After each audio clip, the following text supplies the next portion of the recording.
and that one is accuracy. Asking how often or how many trades out of 10 or how many trades out of 100 are profitable is probably the most common first question, but it is the least important aspect of trading to know if something is going to be reliable and profitable in the future.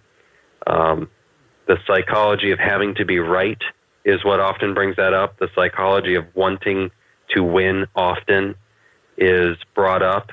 The training that we have in school that says if you get if you get less than 70% of the answers right, you are a failure. You have failed at this. And bringing that into the trading world is what keeps a lot of people from becoming profitable and having fun in this market. You have to be willing and understand that you may actually be wrong half the time, and that could lead to excellent results. You could have a 50% success rate and have outstanding results. Because if you're 50% accurate in a trend following approach to the market, so half of your trends run in your favor and half of them have small exits, you're going to be fantastically successful at trading.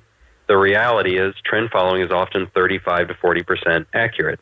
And that's why most people fall in love with the concept of trend following, but then when they try to execute it, they often get shaken out and move on to something else pretty quickly because they get that negative feedback from the market and see that they're accumulating losses, and instinct comes in and says, well, if I'm not getting the results I expected, it's probably wrong and I need to quit.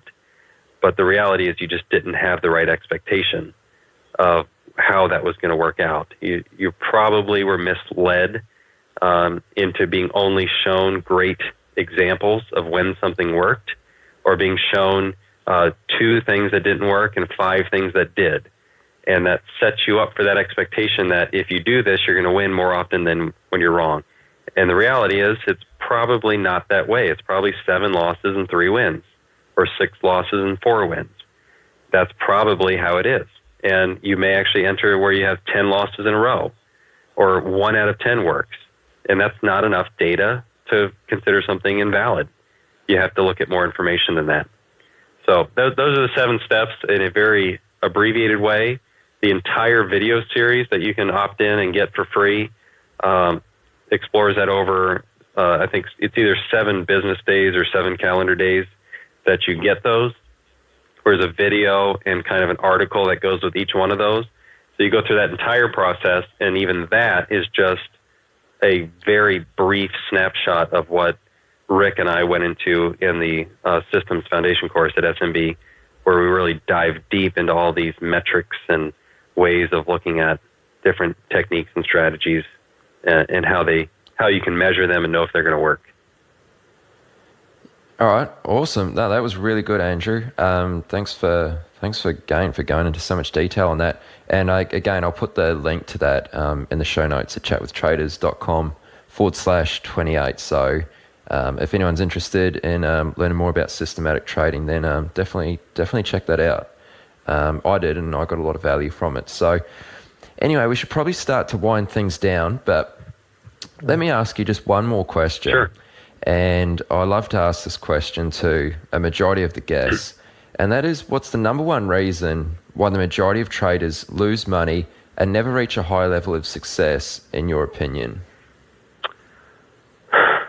Well, I'll have to just give an answer because I could probably think about this for days and come up with it, but or I might give a mixed answer. One is traders enter the market with a lot of confidence because they're either smart, so they may be more intelligent than a lot of their peers, family, or friends, and so they look at the trading market and say, okay, most people fail at this. However, I'm generally smarter. I have good head on my shoulders. When I try to understand something, I do well with it, and I'm also passionate about it.